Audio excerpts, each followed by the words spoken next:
Em Tiago, capítulo 1, no versículo 7, vai dizer assim: Não pense tal pessoa que receberá coisa alguma do Senhor, pois tem a mente dividida e é estável em tudo o que faz. Nós vemos aqui, nessa passagem, o apóstolo Tiago falando sobre as provas e sobre as tentações. Aqui nós vemos ele falando que aquele que tem falta de sabedoria, que peça ao Senhor, mas peça, porém, sem duvidar, porque nós vemos que sem fé é impossível agradar ao nosso Criador, e a dúvida vai nos levar à inconstância. E todo aquele que é inconstante começa algo e ele deixa pela metade, e isso não agrada ao Criador. E em nossa vida, irmãos, em todas as áreas da nossa vida, o inimigo, Satanás, ele vai lutar para colocar em nós a inconstância, para colocar em nós o cansaço.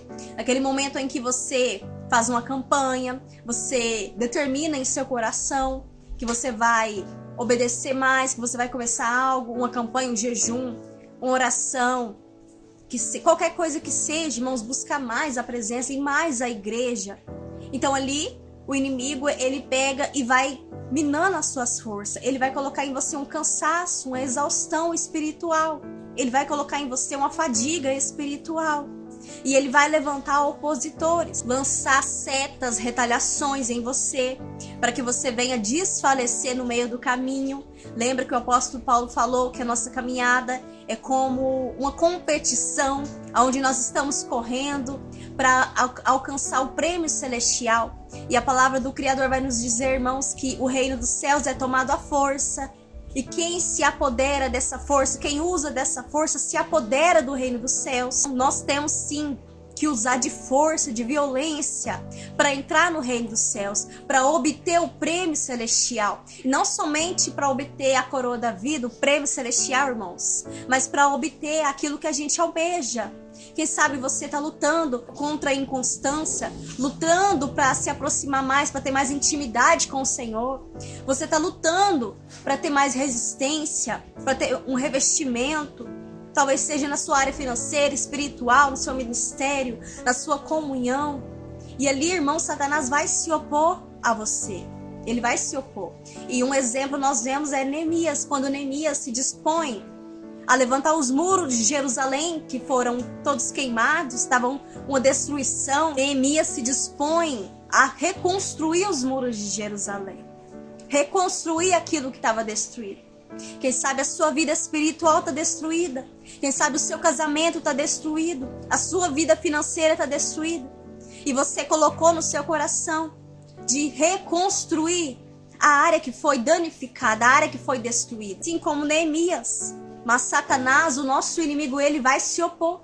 Ele vai se opor a você. Ele vai se opor com dúvida, colocando dúvida, que não vai adiantar nada. Nós vemos que Sambalat e Tobias, irmãos, eles zombavam de Neemias.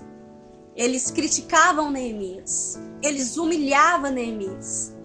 E Satanás, ele usa, irmãos, dessas estratégias para nos desanimar, para fazer a gente paralisar aquilo que foi dado início em qualquer área da nossa vida. Mas o segredo é romper, manter a constância. Se tá difícil, aumenta mais. Se você orava 15 minutos, ora meia hora. Se você jejuava 8 horas, jejua 12 horas. Intensifica a busca, mas não para no meio do caminho. Mas não dá esse gostinho, irmãos, que Satanás quer, de ver a gente paralisado, de ver a gente prostrado na caminhada, que essa é a vontade dele, nos ver prostrado, mendigos espirituais, somente pedintes espirituais. Só que não é isso que o Pai reservou para nós, porque ele nos deu autoridade, irmãos. Ele nos deu poder e autoridade para pisar na cabeça de serpentes e escorpiões. Ele te entregou essa autoridade e ela já está sobre você, porque ela foi conquistada na cruz do Calvário. E se nós estamos em obediência, nós temos essa autoridade. O segredo é romper. Um exemplo, irmãos, de rompimento, de coragem, que nós vemos é a mulher do fluxo de sangue.